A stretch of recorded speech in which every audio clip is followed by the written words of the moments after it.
Bon, les gars, ça déconne plus là. J'ai consenti à laisser mon pyjama de côté, j'ai remis des habits humains, j'ai repris forme humaine, croyez-moi, c'était pas gagné, et j'ai chassé la vilaine panne de lecture. Parce qu'au mois de mai, tenez-vous bien, c'est le mois de la fantaisie.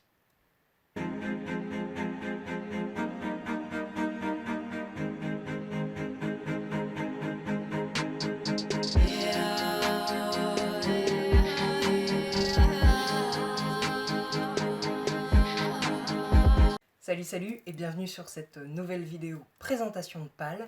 Vous allez me dire, encore des pales? Oui, je sais, je ne fais que vous présenter des pales sans jamais vous faire d'update lecture.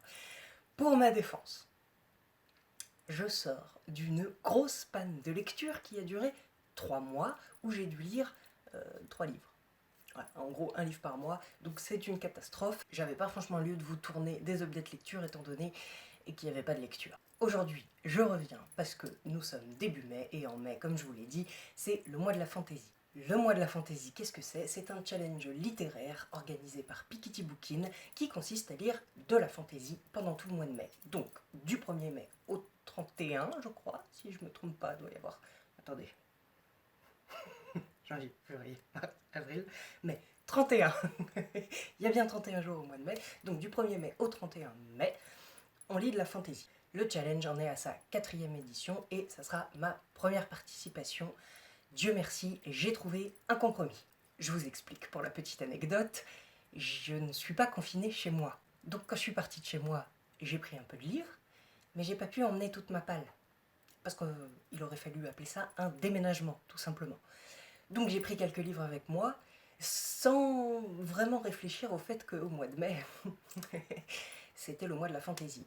Donc j'ai très peu de livres, soit voilà, il y en a que j'ai déjà lus, donc je ne vais pas les relire tout simplement, puisque je viens de les lire. Donc j'étais là à me morfondre en disant oh non, cette année encore, je vais pas pouvoir faire le mois de la fantaisie.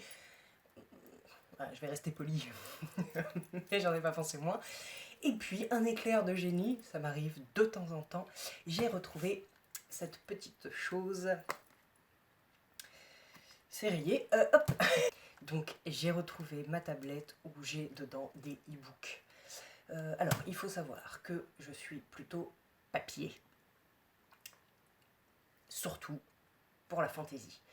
J'aime me plonger dans les récits de fantaisie, mais j'avoue que j'aime me plonger dans les récits de fantaisie en version papier. Malheureusement pour l'instant je n'ai pas le choix puisque je ne sais pas quand est-ce que je vais pouvoir rentrer chez moi. Tout ceci est très incertain, hein, comme pour tout le monde. Donc je me suis constitué une palle avec les 2 livres que j'avais et le reste ça sera en e-book. Donc aujourd'hui je vous présente ma pile à lire pour le challenge. Stéphanie de la chaîne donc Piketty Bookin nous a préparé un menu et cette année elle a décidé de s'orienter sur un menu Seigneur des Anneaux. Donc j'ai constitué une palle, il y a un peu de tout, il y a de la jeunesse, il y a du young adulte et il y a de l'adulte et je vais vous présenter ça tout de suite.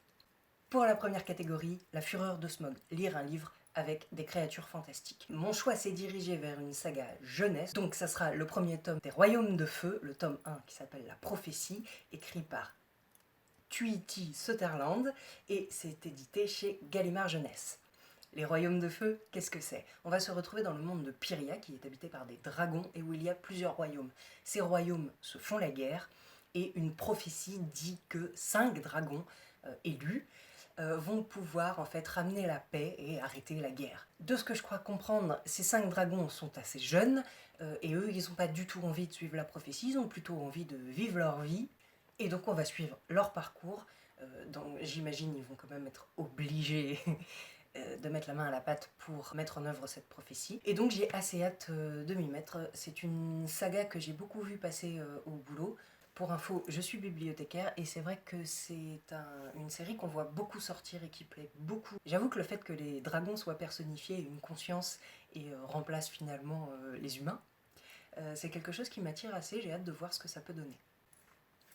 Pour la deuxième catégorie, Dame Arwen, lire un livre écrit par une autrice ou qui a un personnage principal badass, une héroïne. J'ai choisi de coupler cette catégorie avec une autre catégorie qui est la catégorie numéro 11 et qui est Galadriel, l'elfe aux immenses pouvoirs.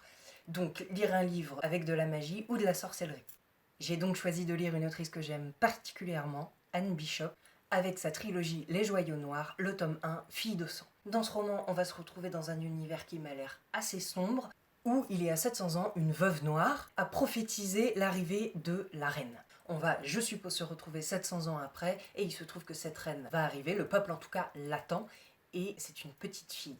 Ça m'a l'air d'être plus ou moins une ambiance de cour où cette petite fille va devoir trouver son chemin et trouver sa place parmi tous ceux qui sont présents et qui ne lui veulent pas forcément du bien, puisque cette reine est apparemment la plus puissante qu'on ait jamais connue. Donc on va être dans des histoires de complot, de trahison, si j'ai bien compris. Il risque d'y avoir aussi des histoires d'amour, mais effectivement l'univers a l'air assez sombre, et donc j'ai hâte de me plonger dans ce roman, puisque comme je l'ai dit, j'aime particulièrement Anne Bishop que j'ai découvert avec la série McCorbin, et que j'aime énormément. Pour la troisième catégorie, Tolkien, le roi de la fantasy, lire un incontournable. J'ai décidé de coupler cette catégorie avec la catégorie numéro 7, une balade dans le Mordor, lire un livre qui vous fait peur.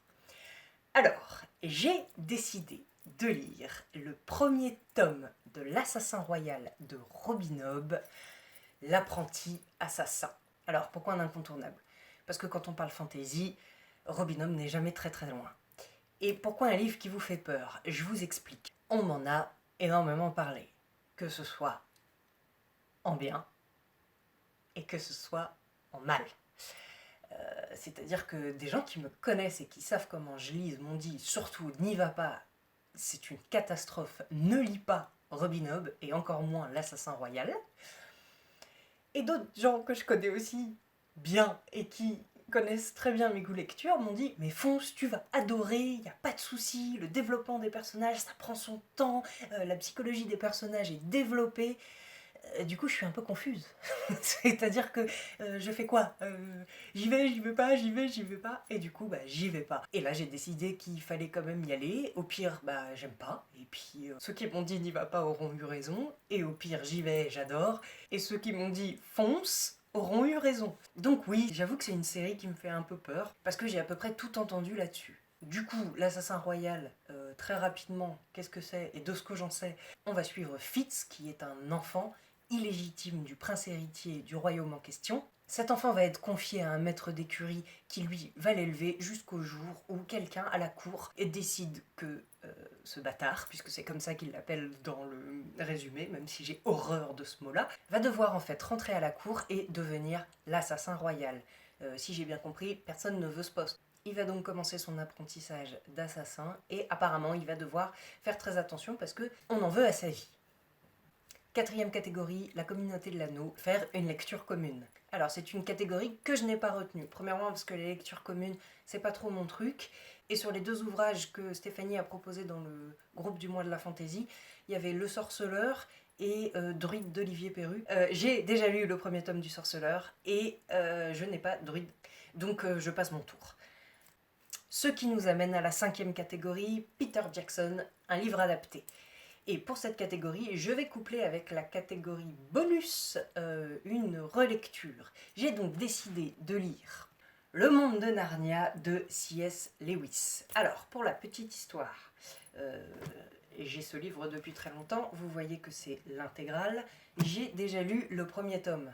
À vrai dire, je ne sais pas si je l'ai lu en entier, j'en ai très peu de souvenirs. Donc je compte relire le premier tome, qui dans mon souvenir était assez déroutant. En tout cas, j'y avais pas forcément trouvé ce que je cherchais, puisque moi, Le Monde de Narnia, j'ai vu le premier film que j'avais beaucoup aimé, donc du coup, le premier tome, rien à voir. Donc j'avais été un petit peu refroidie, n'y trouvant pas ce que je cherchais.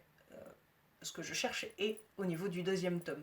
Donc je vais relire le premier tome et j'enchaînerai avec le deuxième pour retrouver le fond de cette armoire. Sixième catégorie, du Hobbit au Seigneur des Anneaux. Lire une saga. Soit une saga en cours, soit une saga que vous n'avez pas encore commencé, mais de préférence une longue saga. J'ai donc décidé de continuer Le Sorceleur avec le tome 2, L'épée de la Providence, écrit par Andrzej Sapkowski et édité aux éditions Brajlon. Donc avec ce deuxième tome, si je puis dire, on est toujours dans le préambule de l'univers du Sorceleur.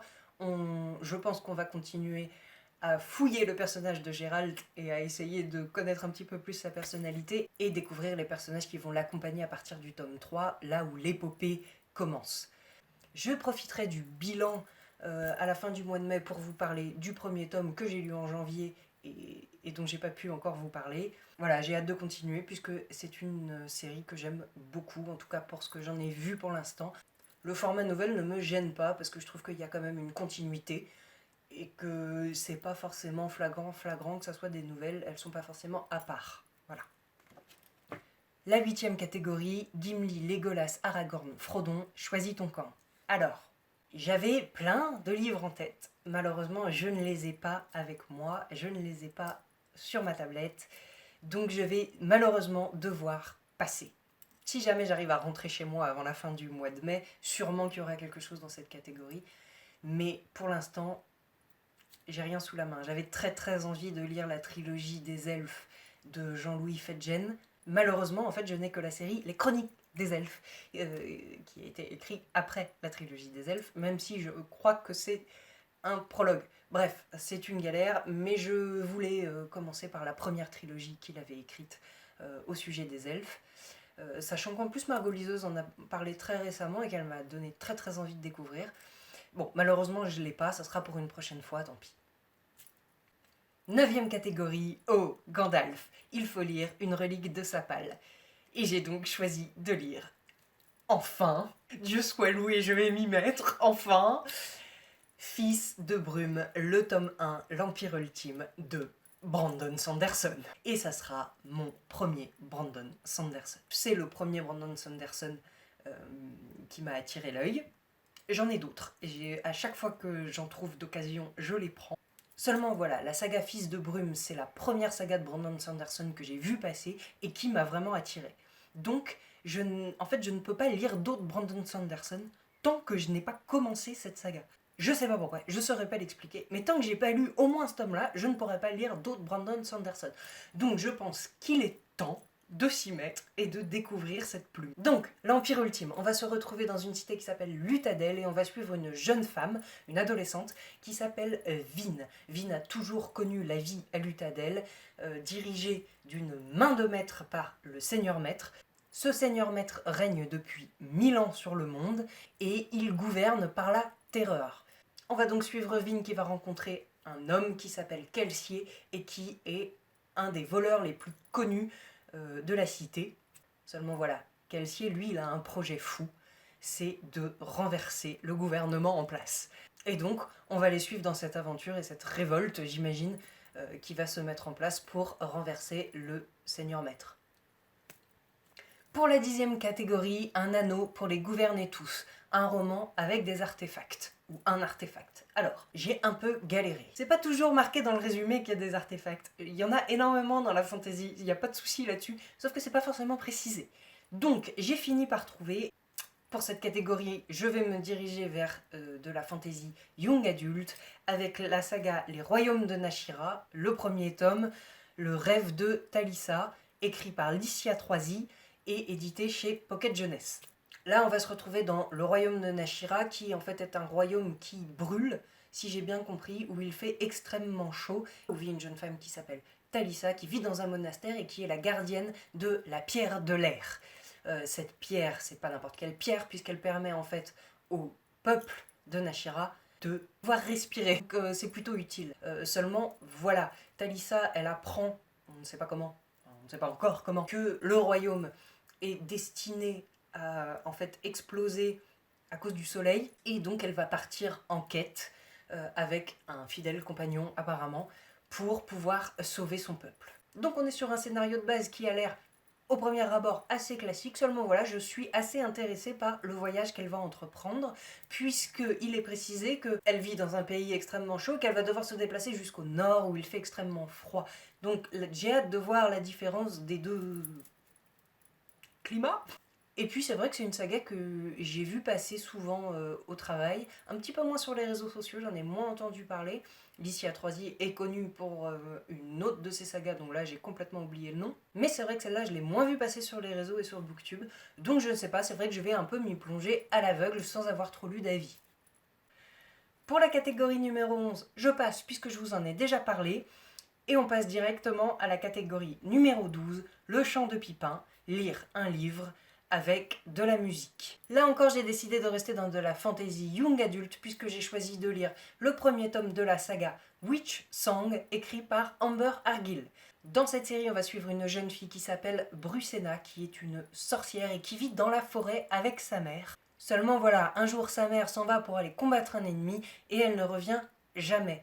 Brucena va donc se retrouver toute seule. Il se trouve que ça va être la dernière de son espèce, donc une sorcière.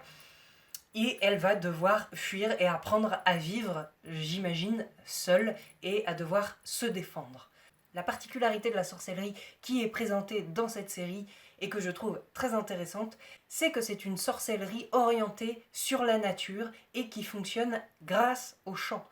Donc on est très loin de l'univers de sorcellerie dont j'ai même pu vous parler pour Fille de sang de Anne Bishop, où là c'est très très sombre.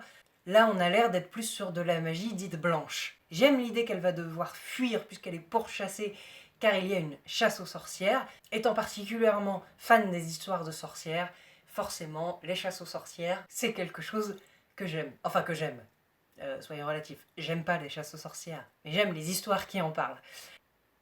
Donc voilà, c'était le dernier livre que j'avais à vous présenter pour cette pile à lire du mois de la fantaisie 2020. Concernant le challenge, je ne dis pas que je vais réussir à tout lire, puisque le mois de mai m'a l'air quand même plus ou moins incertain, mais en tout cas, je suis vraiment très heureuse de pouvoir pour la première fois participer à ce challenge.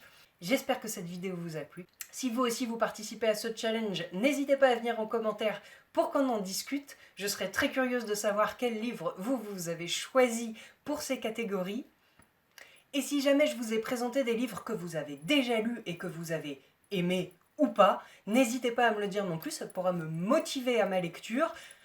Ou pas d'ailleurs, mais bon, ça fait partie du jeu. Voilà, comme d'habitude, je me ferai un plaisir de discuter avec vous. Vous pouvez toujours me retrouver sur Instagram, tous les liens sont dans la barre d'infos comme d'habitude. Je vous mets également le lien vers la chaîne de Stéphanie Pikiti Bookin pour aller voir la présentation du challenge et sa pile à lire qu'elle a déjà mis en ligne. Et en attendant de vous retrouver dans de prochaines vidéos, je vous souhaite d'excellentes lectures et surtout, prenez soin de vous.